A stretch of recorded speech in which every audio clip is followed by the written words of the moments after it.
Hi Younger Youth, my name is Sophia. This is the last week of the Young Youth Journal series. I hope you enjoyed this week's talk. We're having a talk on the love of Christmas by Andy. Hello everybody, so great to get to be with you this morning. So good to be here. I hear from everybody else that basically the younger youth is the best thing going at HTB. So thanks for having me, such a treat to get to be here. My name's Andy, and if there were three things that you should know about me, they would be these. The first one is that I'm married to Nick, and she is just the most amazing woman in the whole world. The second thing is that I'm a curate in the Church of England, and if you don't know what a curate is, we're basically those people where you can never tell whether we're running a funeral or going to a fancy dress party, and you don't really want to get those two confused. So that's us. We're sort of, wear the collar sometimes and the robes and all of that a lot, and we get the privilege of leading in the church. And the third thing, and this is the most important one for today, is that I am one half of an intercontinental comedy Christian rap / hip hop duo known as Beat Convention. You've probably heard of us, no doubt. And as Beat Convention, I was lucky enough to get on a BBC show called Songs of Praise, rapping about Christmas. Would you like to hear the story of that? I can't hear you because I'm recording this in advance, so I'm just going to have to assume that the answer is yes. So, I'll take you back. I'm at university studying, and I started a band called Syntactical Sugar, and it was brilliant. Best thing I did there. Don't count the studying. And when we finished up at university, all of the members of the band, we headed our separate ways, and that meant that the band had to split up. You could do a "or" sound if you're listening. And so to help us cope with the loss of this, me and one of my bandmates called John, we started a hip-hop duo called Beat Convention. Hopefully you're with me so far. Now, fast forward a few years, and I'm working at a church in Carlisle, and I was trying to put together something for a Christmas service, and so I thought it'd be really fun to get on the phone to my friend John, and we'd write this sort of like Christmas rap carol remix, film a video, and use that in the service. So he agreed. We found a carol, we wrote some rap, we remixed it, we shot a video, we released it to the world, and the world did not care. The world did not care. Like, if there were tumbleweeds on the internet, they would have been rolling right now. But I was working at the university with students, so I managed to find some students. I guilt-tripped them into sharing my video. They shared it with their friends. It started to roll until we got to the point that we had literally tens of views. Tens of views.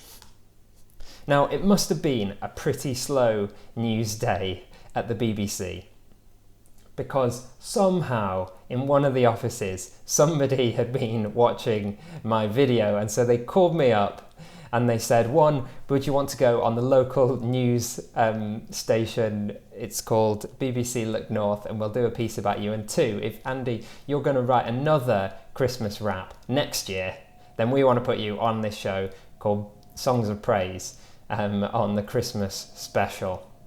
And I thought, gigs do not come much bigger than this. So I agreed. And that was basically how I found myself on a very cold, wintry day in this city called Carlisle, which, as it turns out, is the capital of the Christian Christmas hip-hop underground scene. You already knew that. Rapping this thing about Christmas, being filmed by the BBC, and then sitting down in my flat with this lovely lady called Pam to do an interview about the rap. And Pam, in credit to her, she is a great interviewer, and she had this killer question, which was basically, Andy, why put all of this effort in for this? Like, why spend all this time writing this stuff and filming with your mates and remixing this music? Like, why do this? What's the point? Why are we doing this? Great question, Pam. So good. And the answer to Pam's question, really, is that I am convinced, and I was convinced at the time, and I'm convinced now, that because of Christmas, because of what happened on that first Christmas when Jesus was born, every single person in the whole world, every one of you listening to it now, every 3 or 4 people who saw my video, they can know that they are loved, that God loves them deeply. And that is the most explosive, best news in the world. And so I just wanted to do anything that I could to help people know that. And if that was a Christmas card, then great. And if that was a carol service, then great. And if it was a Christian Christmas hip hop rap video, then great. I gather over the last little while, you've been looking at this theme of love. And you've been looking at this passage from 1 Corinthians that I would love to read for you now. It says this: love is patient and it is kind. It does not envy, it doesn't boast, and it's not proud. Love doesn't dishonour others. It's not self-seeking or easily angered. It keeps no record of wrongs. Love does not delight in evil, but rejoices with the truth. It always protects, always trusts, always hopes, always perseveres. And I hope as you've gone through that passage, you've been working on all these different aspects of love in your own life, and you've found that you've been able to put some of them into practice. And I want to encourage you, if you have been trying to put any of these into practice, keep going. If you've been trying to become more patient, keep going with that.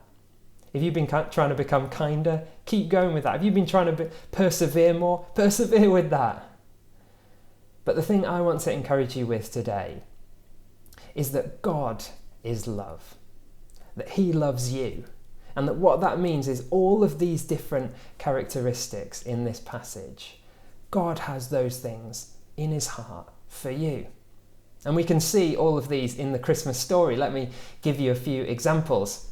At the start of that passage, it says, love is patient. And I want to say God is patient. Think about the Christmas story as an example. Jesus was born. God came in Jesus as a baby. But it didn't start his ministry until he was 30. That takes some real patience. Another thing is, we say that God is kind. In the story, you might know that Elizabeth, that's Mary's cousin, she can't have a baby and she's heartbroken about it. But God is kind, and so he gives Elizabeth a baby who goes on to be called John the Baptist.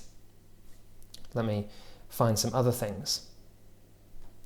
It says in that passage, he's not proud. Love is not proud. And God is not proud or self-seeking. He's not born in a palace in the Christmas story. He's born in a stable in the back of beyond, the nowhere place, Bethlehem, that nobody would want to go to. Because God's not proud, and he cares about the people in those places too.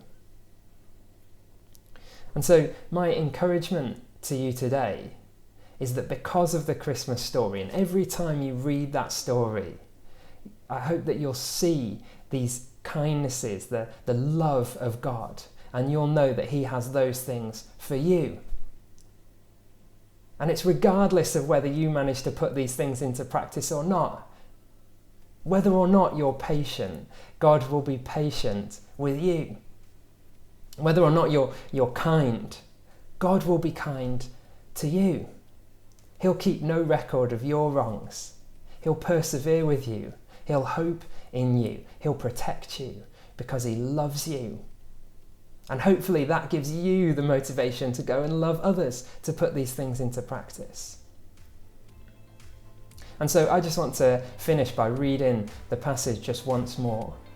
And I encourage you to just listen and think, God, which one of these do I need to know that you have for me today? Maybe one will stick in your head as I read it.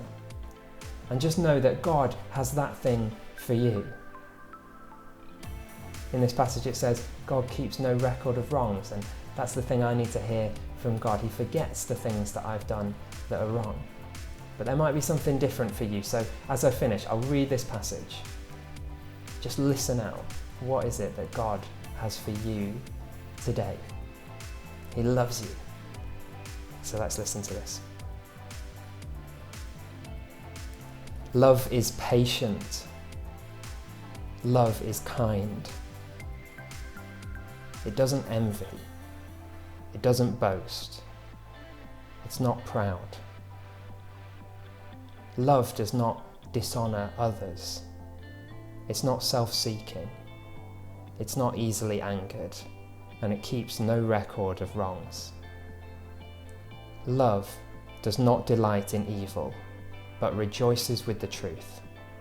It always protects, always trusts, always hopes, always perseveres. Bless you, everyone listening. I hope that this Christmas you know that God loves you. Amen.